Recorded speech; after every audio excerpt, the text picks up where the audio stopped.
This is VSiN, the sports betting network.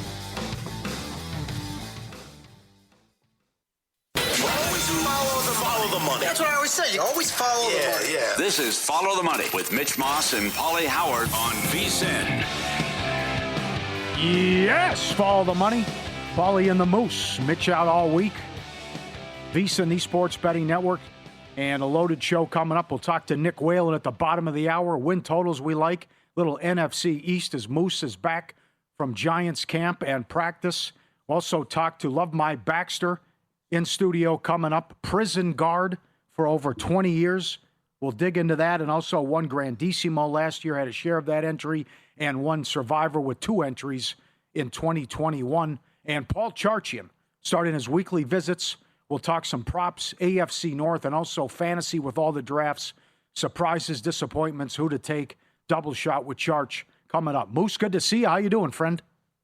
I'm doing well, Paulie. Good to see you as well. I think last time that I filled in for Mitch, it was right before Christmas. We were talking Harbaugh coaching search, yes, New York Giants. You nailed it. That's the last time I did a show with you, so it's good to be back. Football right around the corner. We already got the Hall of Fame game in a rearview mirror. Yep. More preseason action coming this week, so good to see you as always. Yep. We'll run down some movement. Seattle took money today. We have games this week. There's 6 games on Thursday. We'll talk about those coming up in a second. We can start there since you called it and you just got back from practice. We're on opposite sides here of the win total. What do you think of the Giants this year and all the hype and the number one bet team over with their win total? Yeah, you know what bothers me, Paulie, first off, is that everyone loves them. Aside from you. I mean, everyone, yeah. You know, I talked to a lot of people around the league, and a lot of people are pinpointing the Giants as to be that team, not necessarily make the playoffs, but that Harbaugh is going to have a real impact year number one. And I think there's something to be said for that. I don't think there's any question about it. Listen, there's a lot to like. He's got an expanded coaching staff, there's no doubt. Year 2, when you're looking at Jackson Dart, great that Malik Neighbors didn't start on the PUP list. I think Isaiah Likely is going to be a fantasy star. I think he's going to be a star at the tight end position as long as he can stay healthy, and he's going to be used a lot in that Matt Nagy offense. And you look at the offensive line with Mainoa being drafted to play guard out of Miami, 10th overall. As long as Andrew Thomas stays healthy at the left tackle position, there's a lot to like about that offensive line. Defensively, the front 7, even with the loss of Dexter Lawrence, I don't think is going to be really much of an issue because I think they can get after the quarterback. And everything you're hearing about Arvell Reese early on in camp after the 12 days down in West Virginia is real. The concern you'd have about the Giants is a little bit of the cornerback situation when you look at Newsome, Paulson Adebo. Obviously, some of the guys they drafted, Hood, the kid out of Tennessee in the 2nd round. That's a little bit of a concern, but I think the early returns on Denard Wilson's defense is that they're going to attack. I think overall, coaching matters in the National Football League. We saw it last year with Liam Cohen down in Jacksonville, Mike Vrabel up there in New England. Look at the job that Sean Payton's done out there in Denver. So Harbaugh was never, as the owner and the Ravens said, was never going to go to a place that didn't have didn't have a quarterback in place. He believes in Jackson Dart. I think Dart's going to take a massive step forward this year, and I have concerns about some other teams at NFC East. So you and I are going to be on opposite sides of things. All right. I think the Giants are feeling pretty good about themselves. Good breakdown. I'm concerned about the hype, and everyone likes them. Number 2, always the slow starts. Number 3, the schedule. Yep. Maybe you don't think it's that difficult then, because I think it's a difficult schedule. Can you think they can get to 8 wins, though? Well, I think they can, but let's be honest. I mean, if they're able to find a way in that Sunday night game, and that's going to be a huge game against the Dallas Cowboys, I don't think they're going out to Los Angeles and knocking off the Rams on Monday Night Football, right? So the Rams have separated themselves not only from everybody in the NFC, but everybody in the National Football League. But then you come back home, it's the Titans and the Cardinals. You have concerns now in Washington. Laramie Tunsil with the torn tricep. Obviously, Jane Daniels got to stay healthy, but they're adding Stephon Diggs into that wide receiver room. And then you get the Saints at home, right? So, and then you take on the Texans where, what version of C.J. Stroud are you going to get this season for the Houston Texans? Defensively, it's a championship defense. There's no doubt about it, but defense can also score, right? And they're not going to be the 85 Bears, or they're not going to be, the Tampa Bay Buccaneers with John Lynch anchoring that defense from in the back end. So I look at the Giants where I think the schedule is set up to where if they're able to knock off Dallas, you could be looking at a 3-1 football team through the first 4 games, conceivably speaking, if things go really, really well. I think the thing to follow about the Giants, though, is the continued progress of Malik Neighbors, because there's nobody in that receiver room that can do on the football field what Malik Neighbors can do. And so you might be down on other teams in the division. As you said, Tunsil got hurt over the weekend, and I don't know what to expect out of Washington, who went from 12-5 to 5-12. Yeah, and that's the other issue. They were really old last year. I mean, Paulie, you saw that team a year ago. They went all in. They added Tunsil. They added Deebo Samuel, who was a disaster year 1, and then he's now back signing a 1-year, $7 million deal with the San Francisco 49ers.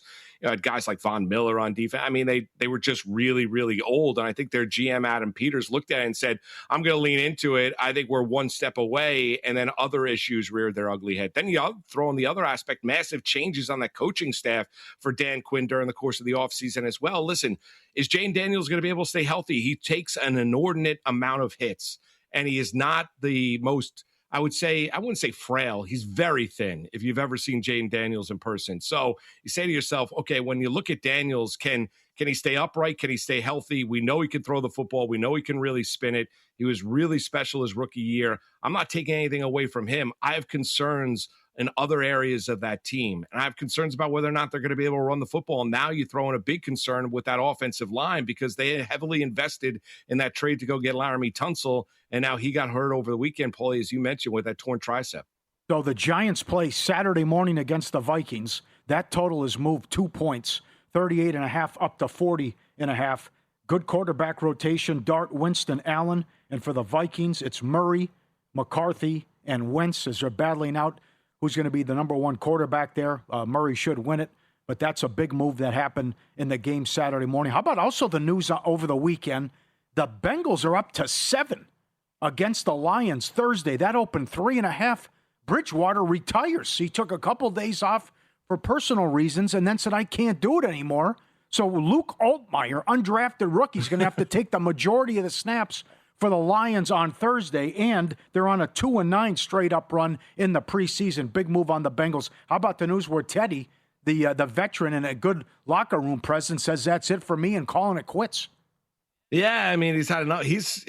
For a guy that came out of Louisville and had big expectations for Teddy Bridgewater, he got a nice career. It's not a bad thing to be a backup quarterback in the National Football League, Paul. You're making a lot of money. You're making a lot of money if you could go out there and do that. So, yeah, Teddy Two Gloves calls it a career. Not exactly what you want to see, and now you understand the line movement when you're looking at the Bengals and the Lions. Yes, that's moved as well, and they signed Dobbs to a 1-year deal. I can't imagine he's ready to go, maybe a couple snaps on Thursday for the Lions. How about all the injuries with the Bears? I mean, it won't stop. Burden's out for the at least the preseason, and there's cluster injuries in the secondary that Allen's not happy about, and they have to juggle going through. And I don't mind playing against them in their first preseason game as well with the Browns. And the Browns also have a quarterback battle, not only between Watson and Sanders, but also who's going to be the backup. But so many injuries with the Bears already, Moose. Yeah, a ton. I mean, and that's where you say, okay, well, can Caleb Williams, not necessarily here in the preseason. I agree with your point, and I would agree with your take in terms of fading Chicago here a little bit due to all those injuries. But when you take a look at Chicago on the whole, Paulie, Caleb looked like a different guy when he first met with the media when training camp opened up. I'm sure you guys talked about it, where he's down 15 pounds. And I think Ben Johnson, year 2 now with Caleb Williams, under his guys and his guidance, and you're looking at that offense to where last year was really, really good. I think they're expecting Caleb Williams to take another step forward this year, and he's got the talent to go out there and do it. I don't think there's any question. And when you're looking at true franchise quarterbacks in the NFL, how many times you see it with Joe Burrow? You see it with Josh Allen. You see it with Patrick Mahomes. Now, listen, Williams is not there yet.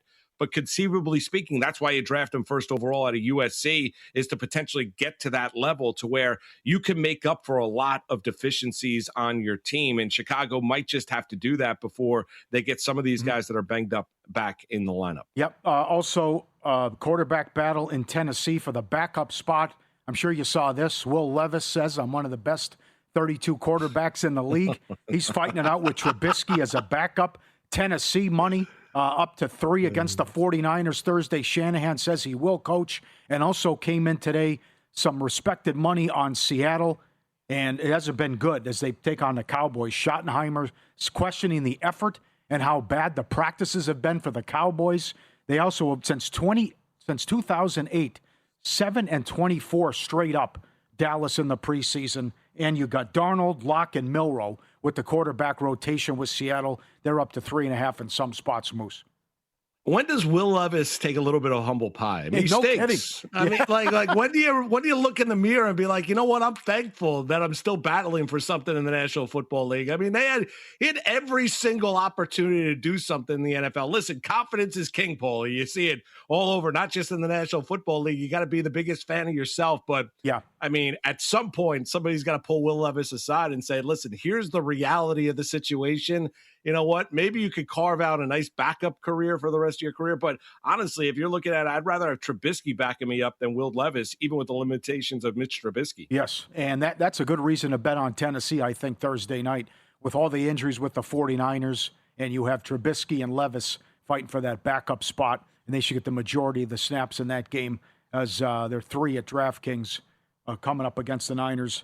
And you have the new coach angle with Saleh, who's 10-3 career in the preseason, and that new coach angle, 60% ATS the last 5 years, although it didn't work out in the Hall of Fame game. And the star of that game, Haynes King, got hurt. So Trask, Carolina had to sign Trask as well. Moose has a lot of win totals that he likes. We'll kick around some NFL win totals coming up on the other side, a plethora of picks and a couple of more tidbits and moves week 1 of the NFL preseason. Also, we'll check in and hear from Ian Rappaport. This is some stunning news that a quarterback who was a top 5 pick could be gone and might just be a journeyman for the rest of his career. We'll hear from Ian Rappaport coming up on Follow the Money, VSiN, the Sports Betting Network. Stick it here.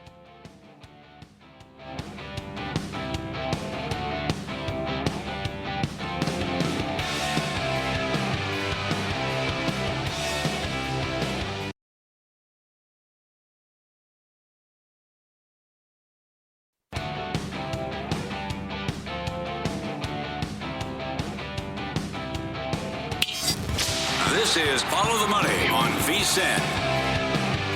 Nick Whalen coming up in 15 minutes. Talk to him about a little NFL, fantasy, and some NBA win totals that he likes. Pauly and the Moose, VSiN, the Sports Betting Network. We'll get to some win totals we like coming up. First of all, how about the news that it looks like it's almost a done deal, almost 90% on Kelce, that Donald's going to come back, another workout, and join the Rams. They are as low as 5-1 at Caesars to win the Super Bowl.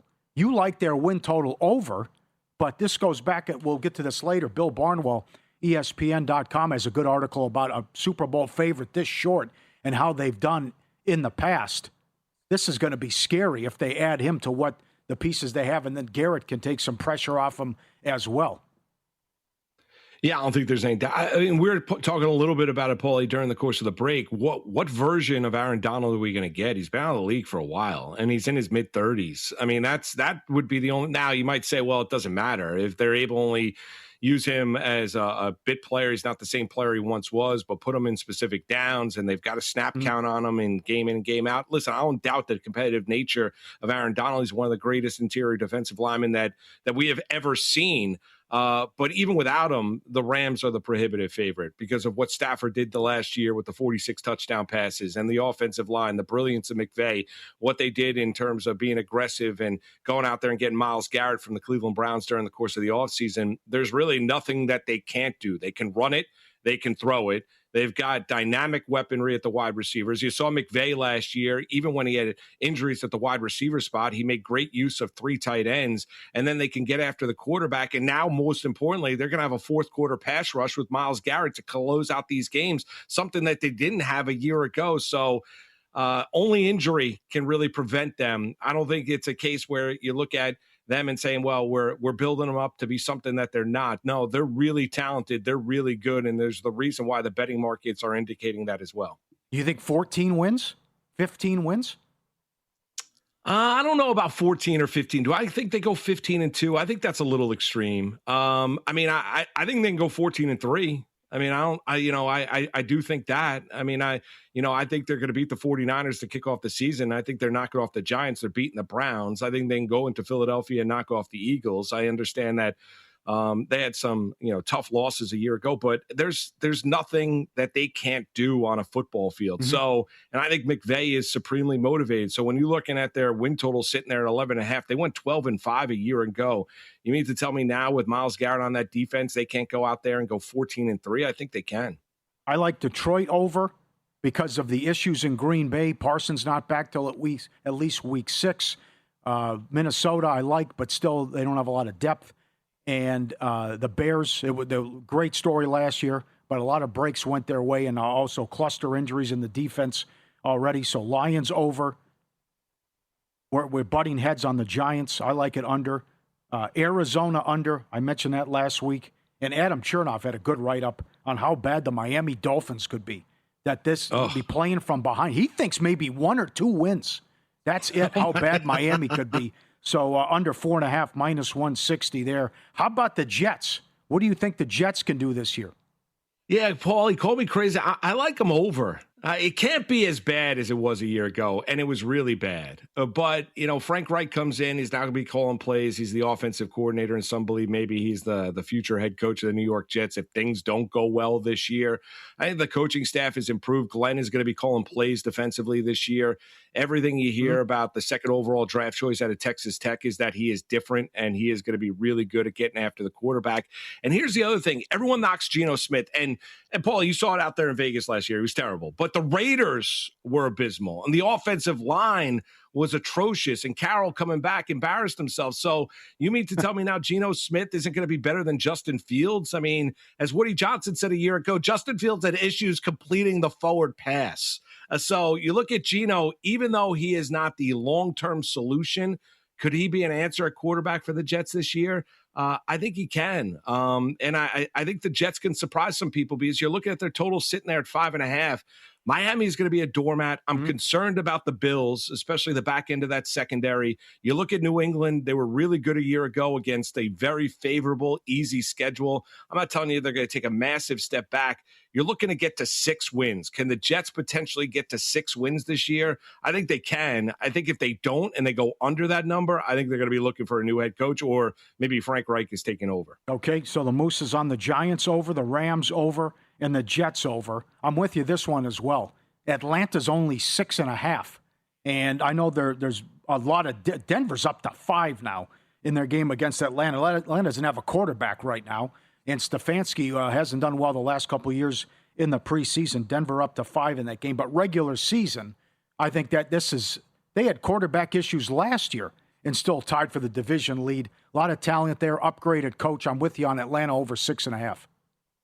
Yeah, kind of similar. Now, I think, we were talking earlier about Harbaugh coaching matters in the National Football League. And I know he wore out his welcome out in Cleveland. Stefanski's a better coach than Raheem Morris as a head coach. He just is. And then you throw in Bijan Robinson. They don't have to deal with the contract headaches. He got paid. You've got Drake London. You know what they can do defensively. They've invested defensively in terms of getting after the quarterback. And now the biggest answer of all, the biggest concern of all, as you mentioned it, Paulie, is what are they going to do at quarterback here, whether it be Tua Tagovailoa or whether it be Michael Penix. And obviously that's gonna be one that plays out here. But they didn't really have great quarterback play, as you mentioned, a year ago, and they were still able. And you look at that division, the complexion of that to me is you're buying into Carolina to go out there and do exactly what they did a year ago. Concerns down in Tampa, Baker upset that he didn't go out there and get paid. I mean, that is a division to where I think they're all going to beat up on each other. The Saints, I like Tyler Shuck and the New Orleans Saints, but what and Olave got paid, but what is New Orleans going to be this season?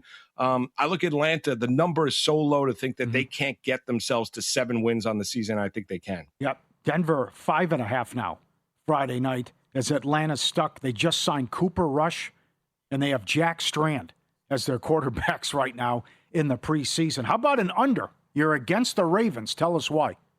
I am. You know why? Because sometimes when you bring in a new head coach, there are a little bit of adjustments. And Ravens are, if you look at that Raven roster and the pressure's on with Harbaugh being let go and taking over the New York Giants, Jesse Minter coming in to be the head coach down there in Baltimore. And now you say, okay, now Baltimore is going to try. They're old in a lot of areas when you're looking at that team. And they need, they don't need Father Time to catch up with them a little bit. And you're talking about 11.5 victories. And I've been a big fan of Baltimore a couple years ago. We went into the playoffs, Paulie. I thought they were the best team in the National Football League, the game in which Andrews had the drop against the Buffalo Bills. And I thought they were going to get themselves to a Super Bowl. So you look at this Baltimore team. Do I still think they're a playoff team in the AFC? I do. I'm going to take under 11.5, though. I think that number is pretty extreme. So I'm going to go 11-6, something of that nature, where there's some learning curve or maybe a little bit of a learning curve for Jesse Minter as head coach. Good knowledge, good stuff.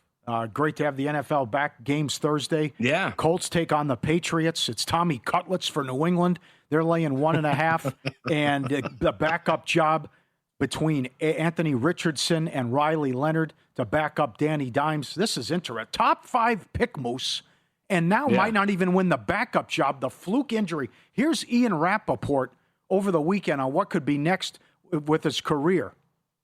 Well, let's talk about Anthony Richardson, the former first-rounder, former top 10 pick who has really, really struggled, then suffered one of the most absurd and ridiculous injuries of all time last year, ended up getting into a injury situation with a stretchy band before the game, hurt his eye, was taken to the emergency room, was cleared, and now is back. And for Anthony Richardson, I think a couple things to me are clear. One, I would not be surprised if he's played his last down of football with the Indianapolis Colts. Just does not seem to be in the cards there for him to play quarterback for them. If he is going to be traded or if he's going to be on another team after the Colts eventually cut him, the real question is, how well can he see? And this is something for teams that they're going to have to address. He hurt his eye. He went to the hospital. He obviously can see some, but when he's going through it, it's a difference between seeing okay and like, can you feel and see the rushers on either side? Can you see the receivers downfield? Where is his eyesight and how healthy is he? I mean, these are some real questions that the Colts are going to have to answer, and Anthony Richardson is going to have to answer when he eventually gets a new team, guys. This is incredible. I mean, the fact that he might not be able to see and now could be just a journeyman and can't even beat out Riley Leonard for the backup job. This reminds me of JPP with the fireworks. Well, they didn't know if he had his hand with how many fingers he had after that. But this, he's got the elastic band and it hits him in the eye. And now you don't even know if that guy can see the field anymore. This is a top 5 pick. Yeah, crazy. And he had other issues as well when you're looking at, whether it be being in the building enough, studying enough. I mean, there's been a lot of reports about Anthony Richardson out there in Indianapolis. And you'd say to yourself, he's also a guy in the offseason that requested a trade, but there was no team that was willing to go out there and make a move for Anthony Richardson either. So I didn't know that. I mean, that is a stunning report by Rappaport over the course of the weekend in terms of his eyesight and where it is right now, Paulie. So stunning. You feel for him. You hope that's not the issue, that he can't hook on with another team in the NFL. It seemed like it was over when he took himself out of the game and how everyone reacted to that in that performance a couple years ago. A couple of things in the NFC North with Nick Whalen. His weekly spot is back, and some NBA win totals he loves coming up next on Follow the Money.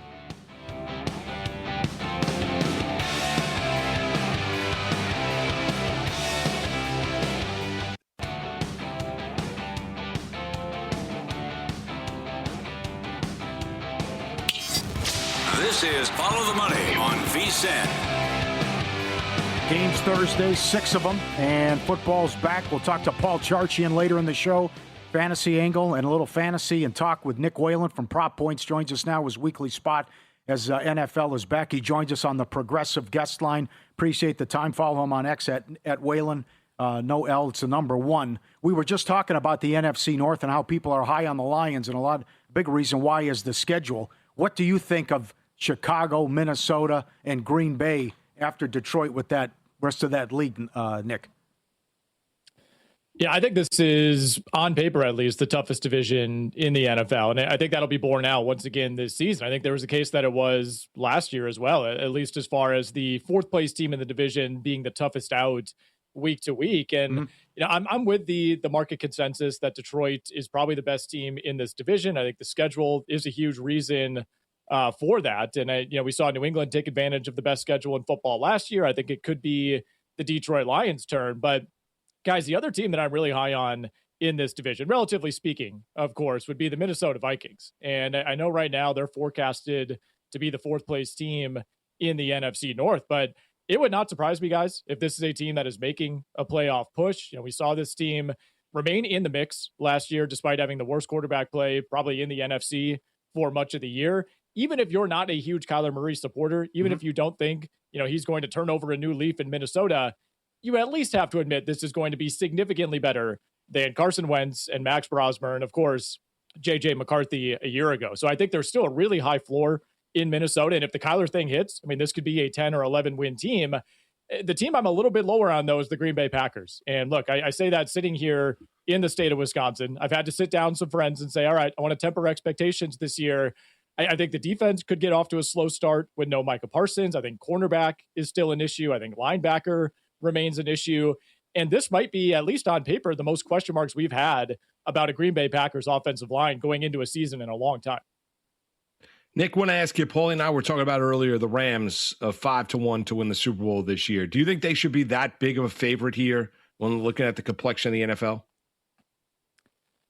Probably not that big of a favorite, but you understand why, right? I was listening to a podcast over the weekend and somebody said, this is maybe the most talented roster that we've seen in decades in the NFL. And at first I kind of recoiled at that. And the more I thought about it, it's like, yeah, there aren't that many teams that I think you would put in that category, especially, with the way the modern salary cap works. I totally understand why the market is reacting as it is. I do think Aaron Donald is eventually going to join this team. And even at this age, even being a couple years out from retirement, he's still probably one of the 15 to 20 best defensive tackles in the NFL at worst. So I understand the hype around the LA Rams, but the thing I worry about is this time last year, guys, Matthew Stafford was sitting in some sort of like futuristic spaceship hyperbaric chamber, at training camp. We were very much worried about how much he had left in the tank. Devontae Adams is getting up there in terms of years. He feels like he has a leg injury every year. I very much worry about Puka Nacua and his style of play. Now, I don't think he actually missed any time last year, but nobody goes to the blue tent more often than Puka Nacua. So it is an older roster. It is certainly a top-heavy roster. But when you look around the NFL, every hole you could pick in last year's Rams team, it feels like they found a way to plug it. Follow the money, Pauly and Moose, VSiN, the Sports Betting Network. Nick Whalen, our guest on the Progressive Guest Line. Catch him every day on Prop Points. Shifting gears to the NBA. We haven't had a chance to talk to you in the crazy offseason. Let's start with the Pistons, who were the 1 seed but lost Harris. You don't know what's going to happen with Duren. And there are 10 teams that are odds on to make the playoffs at Caesars. 2 of those teams are going to be a major disappointment and miss completely. How about with the strength of the East that the Pistons go under their win total? Yeah, I don't know if I would go as far as to say they'll miss the playoffs, but I would not be surprised if Detroit ends up in that play-in zone in the Eastern Conference. And that's not even necessarily a knock on the Pistons. It's more so a nod to the strength of the Eastern Conference, which is not something that we've said very often over the last 15 or 20 years. It's been a long time since you could argue that the East was better or deeper than the West. But I think on paper, that's how things are shaping up. And part of that assumes that the Kawhi Leonard trade, of course, goes through. I think that significantly changes things for the Toronto Raptors. But, when you look at that win total for Detroit, I was hoping we would get this in like the low to mid 50s, kind of, piggybacking off of that hype from last year. But I think the market is seeing what I see and what a lot of other people see, which is Detroit having basically a best case regular season last year. Outside of Cade Cunningham missing some time toward the end with that collapsed lung, everything came together for the Pistons. I think they played above their level. And then we got to the playoffs and the bubble burst, unsurprisingly. And, this offseason, we saw so many teams in the Eastern Conference shake things up, make additions, get better. I don't think Detroit's gotten any better. If anything, I think they've probably gotten worse. And again, this is a team that I think in a lot of ways defied some of the numbers. They were one of the 3 worst 3-point shooting teams in the NBA last year, both in terms of volume and percentage. I don't think they've really done anything to remedy that. So yeah, I would love to, be a firmer under on the Detroit Pistons. I'm still under at 50.5, but I was hoping we'd get this at like 53.5. Nick, how about Denver? Everyone out west focuses on San Antonio, who lost to the Knicks in the finals, and obviously OKC. What's your take on where Denver stands complexion of the Western Conference NBA? Yeah, I think there's this idea going around that the Denver Nuggets have maybe missed their window to win another title. And that may be true just because of the strength of OKC and San Antonio. But when it comes to the win total, which you'll find around 49.5, I'm still an over on that. I mean, Denver got to 53 wins last year in what felt like a worst case regular season. I mean, they had the opposite of the Detroit Pistons. Everybody got hurt. You know, Nikola Jokic missed double-digit games for the first time in his career. Aaron Gordon, Christian Brown, Peyton Watson, all these guys missed time. I mean, there was only a handful of games where they had even 4 of their 5 regular starters. So, you know, part of it is just a health bet where you think some of those things that went wrong last season probably come back around. Part of what makes Nikola Jokic the best player in the NBA still, in my opinion, is that durability. And I think it's likely to me that he returns to being that ultra durable superstar this year.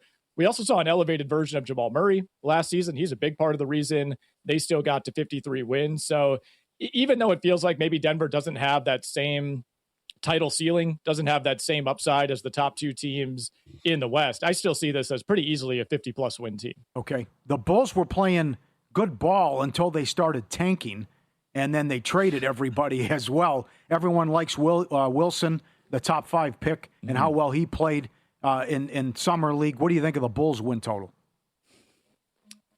For the first time in my life, guys, I'm looking at the Bulls win total and saying I like the over. And I would encourage you, by the way, if you're betting these early NBA win totals, make sure you shop around because you are seeing at times 2 or even 3 win differences between books. And we're talking major books here. I mean, the Bulls are at 27.5 at DraftKings. I believe it's 29.5 over at FanDuel. So obviously you want to take that lower number. You mentioned him with Chicago. I mean, it's not like they were on pace to win 50 games or anything like that, but I think last season looks worse because they pulled the plug, because they completely tanked down the stretch. And there's no longer an incentive to do that the way the NBA is structured. So on one hand, you know, you're not getting as many free wins against the truly bad teams, maybe that you were in the past. But I think Chicago has kind of elevated itself above that bottom tier. I think this could be a play-in team in the Eastern Conference. Now, depth is going to be an issue. That's the big concern for me, but I really like the starting 5 on paper. Josh Giddey, bringing in Norm Powell, who was an all-star last year, Matas Buzelis, who's quietly gotten a lot better over the last 2 seasons, Caleb Wilson, who you mentioned was fantastic in Summer League, and they actually have a real NBA starting center for the first time in a couple of years in Nicholas Claxton, who they rescued from the Brooklyn Nets. He's somebody, his stock has really fallen off over the last couple seasons, but I think a lot of it was just being on the Brooklyn Nets, being a part of this team that truly was not trying to win. And I think he's somebody who could play significantly better in a competitive situation. So I will not be surprised, guys, if the Chicago Bulls are back where they want to be, competing for a play-in spot. Nick, we have about 2 minutes left. How about Dallas? Return of Kyrie, Cooper Flag, year 2. What's your take on the Mavs win total?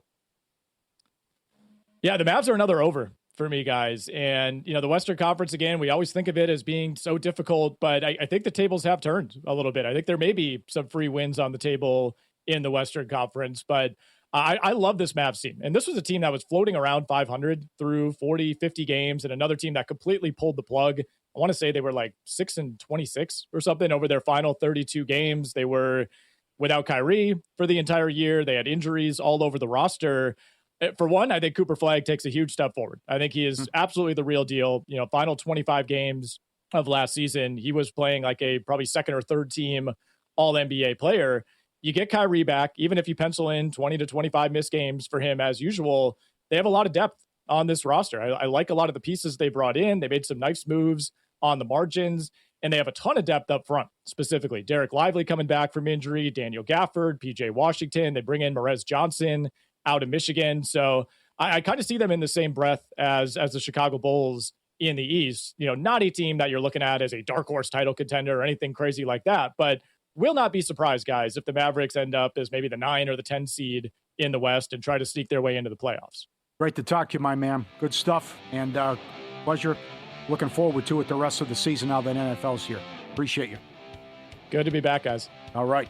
Thanks, you won't believe what this baseball card sold for over the weekend, and some vicious beats in MLB win-lose coming up next.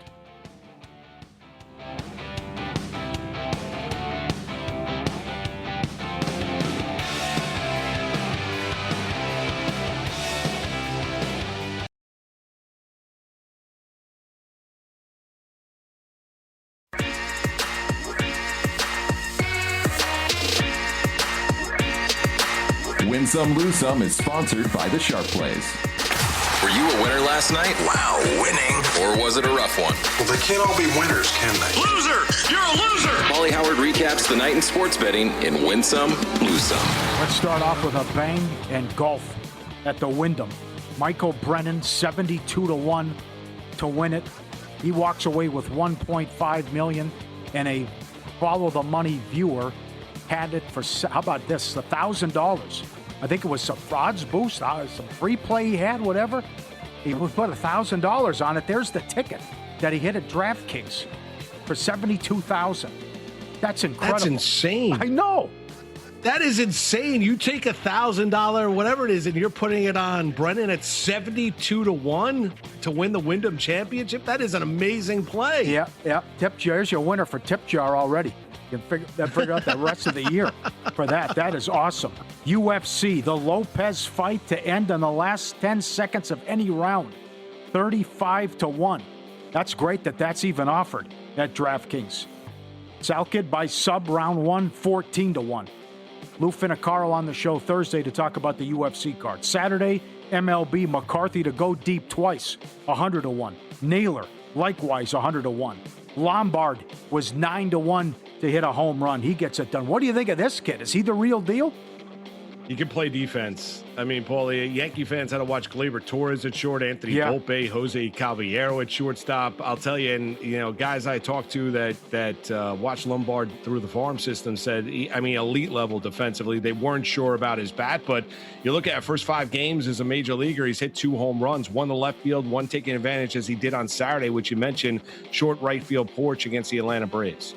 That was a great series, a fun series. No, unbelievable. Yes. How about the Yankees? How about the Yankees on Sunday losing that game in extra innings to the Braves, and Cam Schlittler had 11 strikeouts and 96 pitches over 7 innings.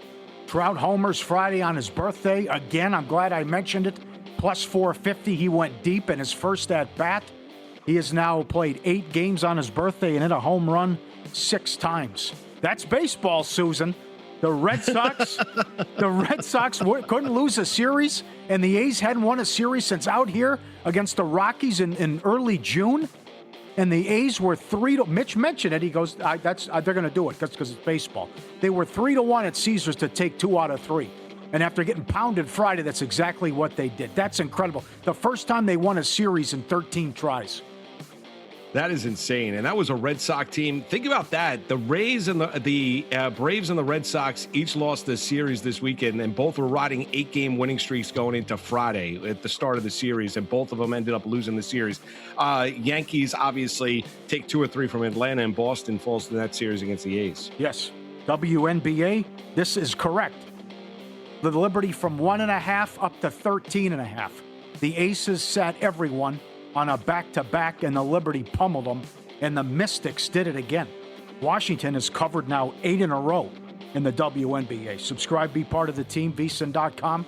Our radio and podcast friends, you always want to see these tweets and videos at Pauly Does Vegas on Instagram. Send them in, we'll put you on. Several people sent this to me. I think Justin sent it to me as well. How good is this, Moose? His 2 dogs. The sister is deaf. And he points out every time, hey, time for dinner. Come on. As the one dog. That's amazing. Isn't that something? The one dog is deaf, and the guy comes over every time and says, it's time for dinner. Let's go. To alert the dog who's taking a nap. Are you a dog owner, Paulie? Oh, yes. Are you a dog owner? Absolutely. Yeah, I love dogs. I got a dog too, Chip, a mini golden doodle. They're the best. Dogs are the best. That is amazing. Like, you look at that video, you watch that, it shows you just how, number one, how smart they are and how much they care. Yes. That's awesome. Yes. Man's best friend. But I think the other factor is every time you come home, you get the hero's welcome. Like you've been away for 2 weeks. Isn't that the best? No doubt. They greet you at the door. Yeah. Right. I get a wife. I have a wife and 3 kids. My kids used to run to the door when they were younger. They're 13, 11, and 9. Yeah. Now they don't get off the couch. The only one that greets me is the dog. Yeah. That's it. Yeah. You got to love it. Be careful. The future of the industry. I reached out to an expert again, John Calvecchio. I'm quoting here. He said the person that bought this card is, quote, a moron and not a true collector. The Keith Olbermann Honus Wagner card that we talked about that was altered, and then the guy who did it, you couldn't get a hold of him and track him down. It sold for $1.3 million over the weekend. That it was just, he just had the slab of the picture And then the guy did the background. It's not even the same color as the original Wagner card, but even though it was altered, someone paid $1.3 million for it. Some thought they'd go for $2.5 or $2 million, but it went for 1.3 over the week. I cannot believe the card business, the card collecting business, how much money's involved with this. It's astonishing, isn't it? Well, it's crazy. I mean, and I think it was termed the Franken-Wagner. That's right. right. I think is basically because it was restored. Yes. Yes. And they did all that right. Yep. So it's not it. Why would you pay $1.3 million for that for the Oberman card? I mean, and listen, I don't understand how some of these cards are going for what they're going for. And, in today's day and age, that industry has absolutely exploded in the last 5 years. But I think the original Honus Wagner card, I think they last sold about a year and a half ago for north of $6 million. So This one was restored, $1.3 million. I don't know. And I agree. I don't know why you'd necessarily buy something that's not original and it's restored. One positive note, Oberman did say a lot of the money's going to go to animal shelters and dog surgeries. He's a big dog guy. One lose some. Yeah. It was in that Liberty game because the Aces sat everybody 183 down to 174.5 with the total, and some bad beats. Friday night, the Braves led the Yankees 2-0 in the bottom of the ninth, and they were 2 outs. And the Yankees rallied to tie it, and they won it in extras 3-2. The Braves were plus $1.20. Diaz blew back-to-back saves. He's been a gas can. The Dodgers were $1.70 on Friday. He blew it as the Diamondbacks walked it off and took 2 out of 3. Football season's here. Sharp money already moving. Exclusive data feeds from 4 major books. Thousands of sharp bettors and pro syndicates tracked in real time before the market moves. All of it filtered and sorted by version 6.0 of their AI model. Every play logged, every result public. Records go back to 2011. Live logs since 2021. It all feeds a live performance terminal. Check it out anytime. No login, no paywall, no steam chasing, no stale trends, no recycled plays. Look for the daily Mr. Poison tweets. Follow the sharp money at sharpplays.com. Over the weekend, Judge said, I'm going to come back. That I don't know why people are questioning that, but the offenses, they're still hanging in there and playing good ball. They're not going to be able to catch the Rays, in my opinion. But we still don't know an expected return date, but they have to get him back as he's been out since May 31st, Moose.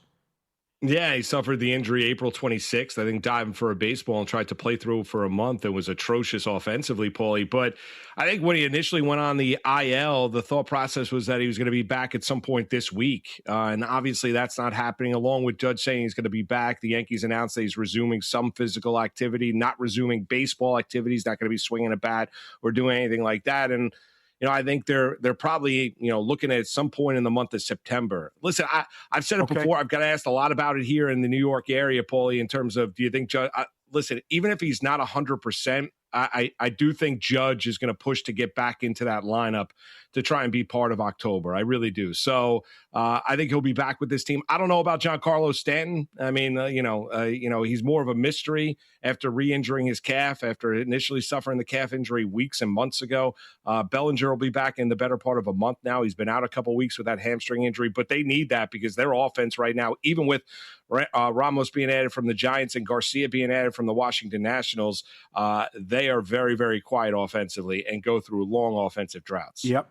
They are 28th in OPS and 27th in runs since he went down. They are 30 and 29 since he went out. And I guess that the fact that they're still hanging in there is a positive. But it's really, I mean, Paulie, it's really about the pitching. I don't mean to interrupt you. I mean, that's the differentiation. We mentioned Schlittler had 11 strikeouts on Sunday. Cole had 9 strikeouts on Saturday against the Atlanta Braves. Really, the big three of Fried, Schlittler, and Cole, that's going to be able to keep them and keep their heads above water and be able to keep them in games. And not to mention, Rodon's on the mend. He made a rehab start at Scranton Wilkes-Barre, their AAA affiliate, on Friday night, through 3 innings, I believe, and about 48, 49 pitches in that rehab start. So they'll get Rodon back, which will make it a big 4 for that Yankee team coming down the stretch. But I'm in agreement with you. I think the Rays are gone. I don't think the Yankees have enough to be able to catch Tampa unless Tampa goes through some sort of a late August, September swoon. I think Tampa has shown themselves to be too good. I know someone who went to the game Saturday and loved it. First time, toured Monument Park. Couldn't believe it. All the history. $18 for a beer, though, and $24 for a burger. It's insane. Did you get the steak sandwich? I think the steak sandwich is like $35. Oh, I mean, like, it's insane. Yeah. You want sushi? They've got sushi for you too, Paulie. Just give me a hot dog, a pretzel, and a beer. I'm good to go. I don't necessarily need to eat a grilled steak sandwich while I'm enjoying a Yankee game. Outrageous. You're in for $200 just with the food if you take 3 people with you. My God.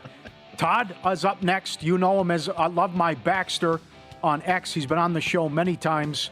He won 2 entries, Circa Survivor in 2021. He had a share of the Grandissimo team he was on last year. But the big story, we finally dig into it. He was a prison guard for over 20 years.